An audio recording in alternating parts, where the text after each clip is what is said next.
इसे comprehensive guarantee of sexual freedom law या sex की आज़ादी कानून कहा जा रहा है। आमतौर पर लोग इसे सिर्फ हाँ ही हाँ है कानून भी कह रहे हैं। 1 साल की तैयारी के बाद बीते गुरुवार को स्पेन की संसद ने इस कानून को मंजूरी दे दी है। 205 सांसदों ने इसका समर्थन और 141 ने विरोध किया। अब स्पेन के राजा के हस्ताक्षर करने के बाद ये कानून आधिकारिक गजट में प्रकाशित हो जाएगा और फिर कुछ सप्ताह के भीतर ही प्रभावी हो जाएगा। स्पेन में सरकार चला रहे वामपंथी गठबंधन का कहना है कि ये दुनिया में महिलाओं के अधिकारों के लिए सबसे मजबूत कानूनों में से एक होगा। हालांकि इसके आलोचकों का कहना है कि ये कानून की नज़र में बराबरी और अपराध साबित न होने तक कानून की नज़र में निर्दोष होने की धारणा का उल्लंघन करता है। आइए समझते हैं इस कानून और इसके पीछे के कारणों को। गैंगरेप के मामले से शुरू हुई बहस। इस कानून की जड़ें स्पेन के एक चर्चित कथित गैंगरेप मामले से मिलती हैं। ला मनाडा नाम से चर्चित इस मामले में 2016 में 5 लोगों के समूह ने एक 18 साल की लड़की का गैंगरेप किया था। ला मनाडा समूह एक व्हाट्सएप ग्रुप का नाम था। इस समूह में शामिल 5 पुरुषों ने साल 2016 के पैम्पोलिना में हुए सैन फर्मिन फेस्टिवल के दौरान एक लड़की का गैंगरेप किया था। स्पेन की अदालत ने इस मामले में अभियुक्तों को यौन उत्पीड़न का तो दोषी पाया था, लेकिन यौन हिंसा और आक्रामकता का दोषी नहीं पाया था। इस वजह से अभियुक्तों को 9 साल की सजा हुई और अंतिम फैसला आने तक वो जमानत पर रिहा हो गए।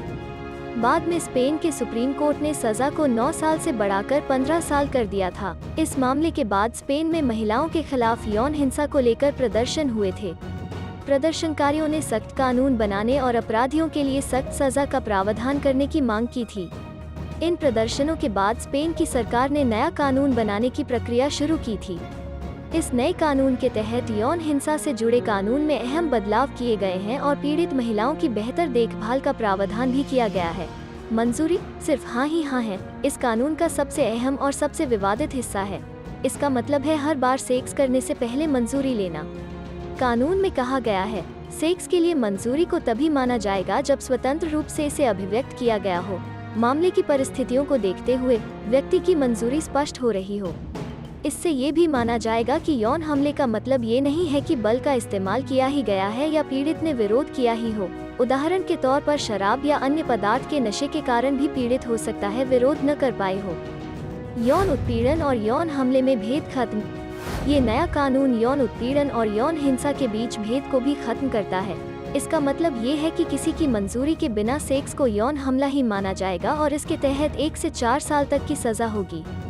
इस नए कानून में शराब या ड्रग्स की वजह से पैदा हुई परिस्थितियों को भी शामिल किया गया है।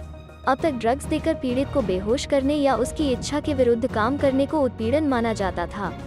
अब नए कानून के बाद इसे यौन आक्रामकता माना जाएगा।